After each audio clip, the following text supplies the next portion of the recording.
आहे? मम्मा माझं डेनिमचं जॅकेट भेटत नाहीये, शोधून दे पटकन. झालं तुझं नेहमीच आहे. नीट नेटकेपणाने काही ठेवायचं नाही आणि घाईच्या वेळी सापडलं नाही की घर डोक्यावर घ्यायचं नुसतं.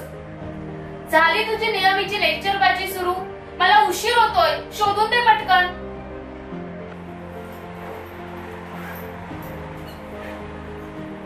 हे बघ, स्वतःच काल वॉशिंग मशीन मध्ये टाकून ठेवलं होतं. अरे मम्मा, लक्षातच नाही बघ. अगं डाग पडला होता, म्हटलं मशीन मधून धुवून काढीन पटकन. आण, डाग धुवून देते फक्त आणि मग घाल.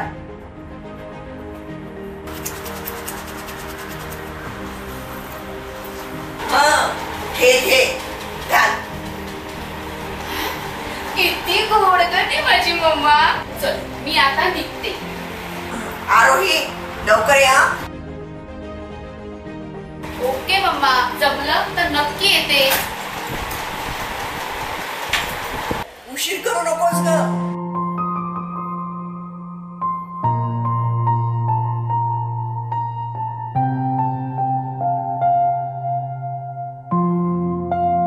चला आता आधी साफसफाई, पेपर वाचन आणि मस्त गरमागरम चहा.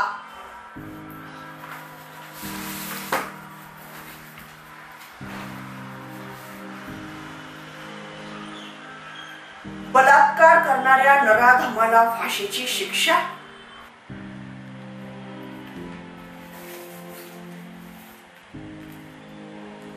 टेनिस मध्ये महिलांचे वर्चस्व. पहिल्या पानावरच्या बातम्या आणि शेवटच्या पानावरच्या बातम्या कशाला अधिक महत्व असायला हवं? जे समोर येतं ते पटकन लोक मनावर घेतात, पण त्याचा निगेटिव्हच परिणाम नाही का होणार? त्यापेक्षा पहिल्या पानावरच्या बातम्या शेवटच्या पानावर आणि शेवटच्या पानावरच्या बातम्या पहिल्या पानावर असल्या तर ते कसं शक्य आहे? पेपरचा खप कसा वाढणार मग? जाऊ दे, आता आरोहीला आवडते ती मस्त बटाट्याची भाजी करून ठेवते. संध्याकाळी गरमागरम बटाटे वडे आणि पाव. खुश होईल माझी राणी.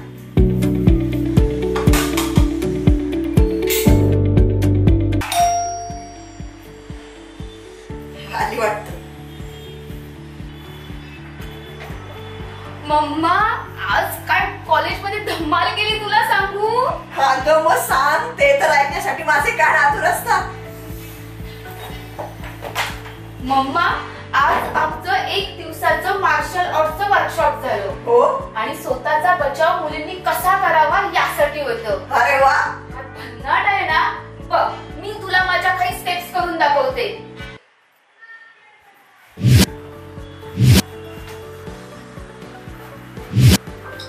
हे बाई, मारदाडीनं फोडशील काही. अगं मम्मा, तूच म्हणायची ना, आरोही रस्त्यावरून जाताना नीट जात जा, जपून जात जा, आरोही टोळ्यांपासून सावध राहा वगैरे. हो ग, मुलींना असे स्वरक्षणाचे धडे मिळाले, त्या आत्मविश्वासाने वावरू लागल्या तर ह्या टोळक्या नष्ट व्हायला वेळ लागणार नाही बघ. हो, आणि मम्मा, हे वर्कशॉप आता सगळ्या कॉलेजमध्ये होणार आहे बघ. वा, मस्तच मग. बरं, तुझ्यासाठी मी गरमागरम बटाटे वडे करून ठेवले, ते आणते तुझ्यासाठी.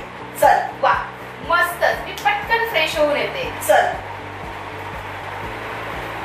अगं आरोही, तू तुझा मित्र संदेश भेटतो का ग तुला?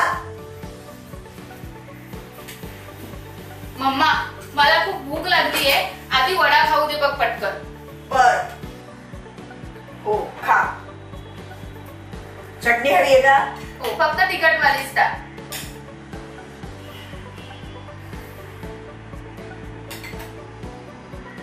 घे.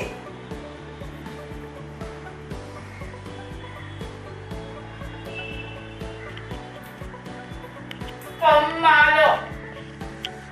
तू पण घे ना. आवडला? एक नंबर.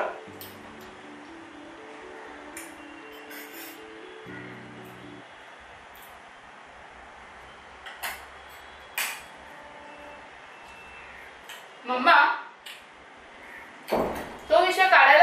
का ग? अगं रुसवे फुगवे भांडणं होतच असतात, म्हणून का अशी कोणी मैत्री तोडतं? मम्मा तू पण ना मला ते तुझ्या मनातले विचार नको ऐकवूस. आमच्या वेळी असं होतं, आमच्या वेळी तसं होतं, आणि तुमचं काय आता हे सगळं असं? हे बघ, काळ बदलला, माणसं बदलली, पण नात्याची निकड ती आणि तेवढीच आहे. अगं एकमेकांचा मनापासून स्वीकार करून मैत्रीचं नातं वृद्धिंगत व्हायचं असेल तर नव्या विचारांनी पुढे जायला नको का? म्हणजे तुझ्या मनात काही वेगळं आहे का, लग्न वगैरे? म्हणजे त्यावरून काही बिनसलाय वाटतं. तू पण ना मम्मा, आजकाल फास्टचा जमाना आहे. ब्रेकअप नंतर पण पुन्हा मैत्री, आणि त्यानंतर पुढे काय? तेही नाही पटलं तर पुन्हा ब्रेकअप.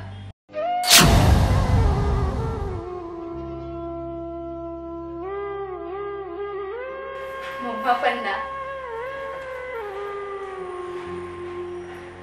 बा, तू आठवीत असताना तुझे बाबा अचानक गेले.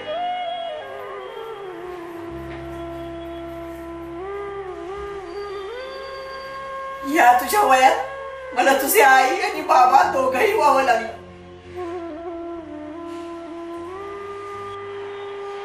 मम्मा आज बाबा हवे होते ना ग. आपण किती मिस करतोय ग त्यांना. बाळा, त्यांची आठवण आपल्याला कायमच येत राहणार आहे. माझा संसार अर्ध्यावर उडा पडला, तुझा संसार नव्याने उभं राहावं असं स्वप्न आहे माझं. मम्मा पण तू अशी इमोशनल नकोस. मला आता कोणताच विचार नाही करायचा आहे बघ. अगं पण सुरुवात तर करायला हवी ना. नको, ते काहीच नाही. मला आता काहीच ते लग्न बिग्न काहीच नको. तू आहेस ना माझ्या बरोबर. एकटीने आयुष्य कसं काढणार आहेस? का नाही, तू आहेस ना आयुष्यभर माझ्या बरोबर. माझं आयुष्य तरी किती आता?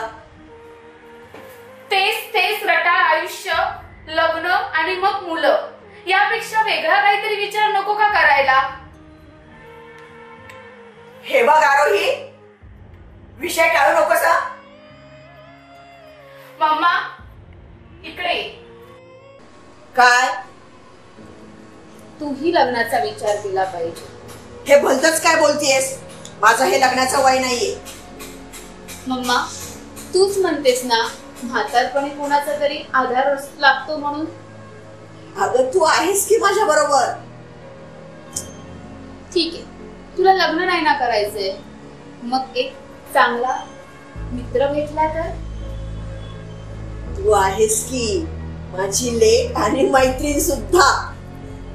तसं नाही, प्रत्येक नात्याची एक गरज लागते नाही का?